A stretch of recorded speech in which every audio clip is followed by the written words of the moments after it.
क्या प्यार में एक दूसरे को समझना जरूरी है।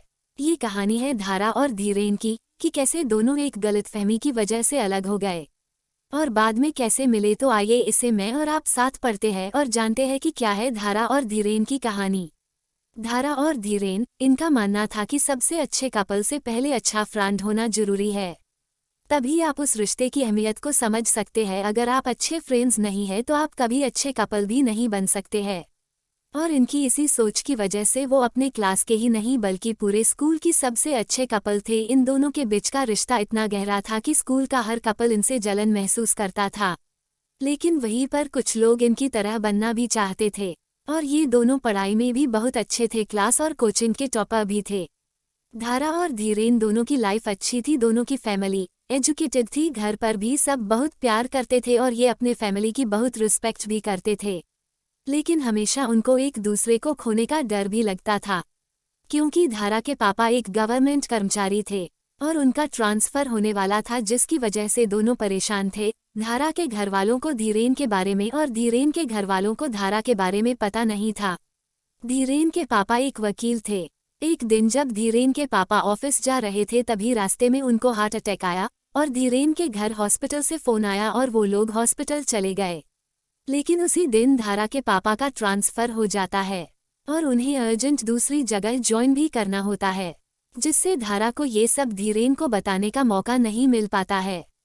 और जब वो स्कूल जाती है तो वहाँ पर धीरेन नहीं होता है और जब वो धीरेन के घर जाती है तो वहाँ पर भी कोई नहीं होता है।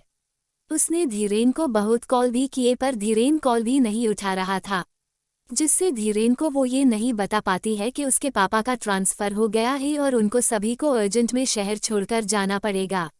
और इन सब से अनजान धीरेन जब अपने घर और स्कूल जाता है तो उसे पता चलता है कि धारा के पापा का ट्रांसफर हो गया और कोई नहीं जानता कि कहाँ हुआ है। इन सब से धीरेन टूट जाता है। अब धारा के बिना धीरेन का कहीं मन नहीं लग रहा है।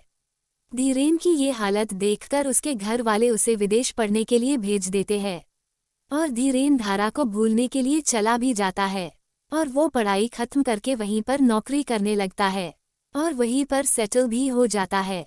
फिर एक दिन उसके घर उसके एक दोस्त के शादी का कार्ड आता है और जब उसके घर वाले उसे ये बताते हैं तब वो आने से साफ इनकार कर देता है। पर उसकी फैमिली वाले उसे बहुत रिक्वेस्ट करते हैं कि एक बार तो आ जाओ। लेकिन बाद में वो अपने फैमिली के रिक्वेस्ट पर चला आता है क्योंकि वो 8 साल से घर नहीं आया था। और फिर वो दोस्त की शादी के लिए आता है। वो शादी में जाता है लेकिन वो किसी को पहचान नहीं रहा था। तब उसके एक दोस्त ने उससे सबका परिचय कराया और सब एक साथ पार्टी एंजॉय करने लगे। तभी अचानक उसकी नज़र कोने में खड़ी एक लड़की पर जाती है जो कि बहुत ही सुंदर थी और धीरेन अपने एक दोस्त से पूछता है कि ये कौन है, तो उसके दोस्त ने कहा कि क्या यार तू इसको नहीं पहचानता है, ये तेरी पुरानी गर्लफ्रेंड धारा है। इतना सुनते ही धीरेन की खुशी का ठिकाना नहीं रहा, लेकिन फिर उसे याद आता है कि वो पिछले 8 साल से बाहर था और इस बीच न जाने क्या क्या हुआ हो, शायद उसकी शादी भी हो गई हो। फिर वो कांपते हुए पैरों से धारा की तरफ कदम बढ़ाता है और उसके पास जाता है और फिर उससे कहता है। तभी धीरेन मन में ये सोचते हुए जाता है कि शायद उसकी अब तक तो शादी हो गई होगी। तो भी धीरेन हिम्मत जुटाकर धारा से बोलता है, हाय धारा। तो धारा ने उसके सामने देखा पर उसको पहचान नहीं पाई। तो धारा ने पूछा कि सॉरी आप कौन हो, मैं आपको नहीं जानती हूँ। तो धीरेन ने कहा धारा मैं धीरेन। और ये सुनते ही धारा बहुत खुश हुई, लेकिन वो भी एक पल में ही दुखी हो गई ये सोचकर कि धीरेन तो शादी करके अब तक सेटल हो गया होगा। धारा ने कहा हाय कैसे हो। धीरेन ने कहा मैं तो ठीक हूँ, तुम बताओ।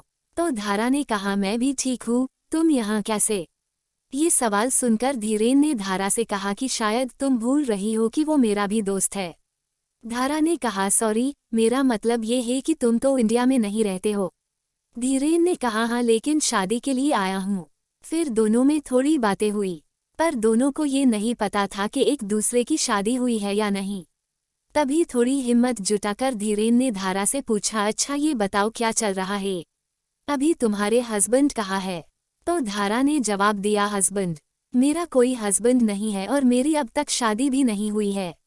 धारा की ये बात सुनकर धीरेन की जान में जान आ गई और वो बहुत खुश हो गया और खुशी के मारे कुछ बोल भी नहीं पाया। तो धारा ने भी डरते हुए धीरेन से पूछा कि बताओ तुम्हारी वाइफ कहाँ है। धीरेन ने कहा, मेरी भी अभी तक शादी नहीं हुई है। तुरंत धारा खुश हो गई और खुशी में धीरेन से पूछा, कोई जीएफ है? धीरेन ने कहा, हाँ। धारा फिर दुखी हो गई लेकिन मुस्कुराते हुए पूछा कि कौन है वो खुशनसीब लड़की। धीरेन ने डरते हुए धारा को बोला कि तुम। धारा ये सुनते ही बहुत खुश हो गई और उसने कहा, सच? धीरेन ने कहा, हाँ, मैं अब भी तुमसे प्यार करता हूँ। दोनों की दिल में कहीं ना कहीं ये उम्मीद थी कि कभी ना कभी वो एक दूसरे से मिलेंगे, और आज वो सपना सच में बदल गया। फिर दोनों ने अपने घर वालों को बताया और दोनों के घर वाले शादी लिए राजी हो गए, और धीरेन यहीं रहकर जॉब करने लगा और धारा से शादी कर ली। कुछ सालों बाद उनकी एक क्यूट सी बेबी भी हुई जिसे दोनों बहुत प्यार करते हैं। जब हम प्रेम शब्द को सुनते हैं तो हमारे अंदर एक अजीब सी हलचल होती है। ये हलचल हमारे दिल से लेकर शरीर तक होती है। यहाँ पर हम आपको प्रेम की कहानियाँ सुनाते हैं। हमारी चैनल पर ऐसी ही कहानियाँ सुनने के लिए सब्सक्राइब कर लीजिए।